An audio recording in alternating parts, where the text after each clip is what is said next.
আফ্রিকায় সিলেট ডিভিশন ফোরামের ঈদ পুনর্মিলনী উদযাপন। দক্ষিণ আফ্রিকার কেপ টাউনে সিলেট ডিভিশন ফোরামের উদ্যোগে হয়ে গেল ঈদ পুনর্মিলনী অনুষ্ঠান। আজ রোববার দেশটির গ্রিন পয়েন্ট পার্কে দিনব্যাপী নানা আয়োজনের মধ্য দিয়ে হয় এই আয়োজন। এতে কেপ টাউনে অবস্থিত দক্ষিণ আফ্রিকাস্থ সিলেট ডিভিশনের অসংখ্য প্রবাসী বাংলাদেশিরা উপস্থিত ছিলেন। সংগঠনের সভাপতি আসাব আলী সাহাবের দিক নির্দেশনায় সাধারণ সম্পাদক নরে আলম জিলানী ও ইকবাল হোসেনের যৌথ সঞ্চালনায় ফুটবল, হাঁড়িভাঙা এবং বাচ্চাদের খেলায় অংশ নেন আগত প্রবাসীরা। দিন শেষে বিজয়ীদের মাঝে দেওয়া হয় আকর্ষণীয় পুরস্কার। পুরস্কার বিতরণী অনুষ্ঠানে আরো উপস্থিত ছিলেন ফোরামের উপদেষ্টা ইহিয়া চৌধুরী সামি, সহসভাপতি রুহুল আমিন, সাদ্দাতুজ্জামান কবির, দেলোয়ার হোসেন মুন্না, কয়েসুজ্জামান কয়েস, তোফাজ্জল ইসলাম, মাসুম আহমেদ, ইমন আহমেদ, কাউসার আহমদ, হাফিজ মুসা, শাহিন, নোমান, বেলাল সহ সংগঠনের নেতাকর্মীরা। দীর্ঘদিন পর এমন সুন্দর আয়োজন করতে পেরে খুশি আয়োজকরা। কেপ টাউনের পক্ষ থেকে প্রতি বছরের ন্যায় এই বছর আমরা ঈদ পুনর্মিলনী অনুষ্ঠান আয়োজন করছি।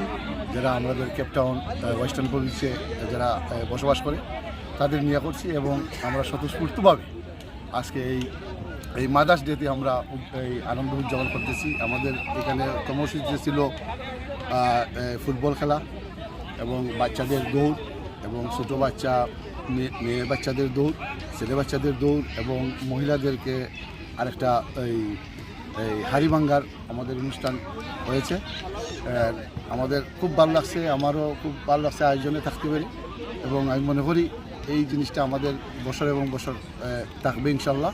এবং আমাদের পরবর্তীতে জেনারেশন যারা আসবে এরাও আমরা আশা করব যে এই সিলেট ডিভিশন ফোরামের পক্ষ থেকে এই অনুষ্ঠানগুলো আমরা চালিয়ে নিয়ে যাই ইনশাল্লাহ। আমাদের এটা অতীব সাকসেসফুল হয়েছে। ওরা সবাই স্বতঃস্ফূর্তভাবে এখানে অংশগ্রহণ করছে। আমার মনে হয় 60 থেকে 450 আমাদের ছেলে মেয়ে সহ সবাই উপস্থিত হয়েছে এবং মহিলারা সহ 450 মহিলারা সহ আমাদের উপস্থিত হয়েছে। আর সবাই আসার জন্য আমার পক্ষ থেকে আমি সবাইকে ধন্যবাদ জ্ঞাপন করি। মিলনী অনুষ্ঠানে গ্রিন পয়েন্ট পার্কে অনুষ্ঠিত হয়েছে আজকে। এই উক্ত অনুষ্ঠানে কেপ টাউনে অবস্থানরত সবাই সিলেটের সবাই অনুষ্ঠানে অংশগ্রহণ করেছেন এবং উক্ত অনুষ্ঠানে সবাই অনেক আনন্দ করেছেন। সবাই সপরিবারে আসছে বাচ্চাদের নিয়ে এবং যারা ব্যাচেলার আছে সবাই সিলেটি ভাইরা এখানে আসছে। বিশেষ করে ব্যাচেলারদের জন্য ফুটবল খেলার আয়োজন করা হয়েছে, বাচ্চাদের জন্য দৌড় প্রতিযোগিতা ছিল এবং মেয়েদের জন্য দৌড় প্রতিযোগিতা ছিল এবং আজকে মাদার্স ডে।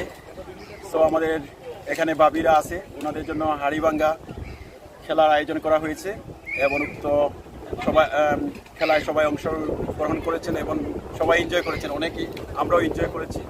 আজকের ওয়েদারটাও বেশ ভালো ছিল, যদিও আমাদের এখন উইন্টার, কিন্তু উইন্টারে অবস্থা আজকে দেখা যাচ্ছে ভালো, চমৎকার একটা দিন আমরা অতিবাহিত করেছি এবং উক্ত অনুষ্ঠানে সবাই আসতে পেরে এবং পুরস্কার বিতরণী অনুষ্ঠান ছিল, সবাই পুরস্কার গ্রহণ করেছেন এবং সবাই আনন্দিত।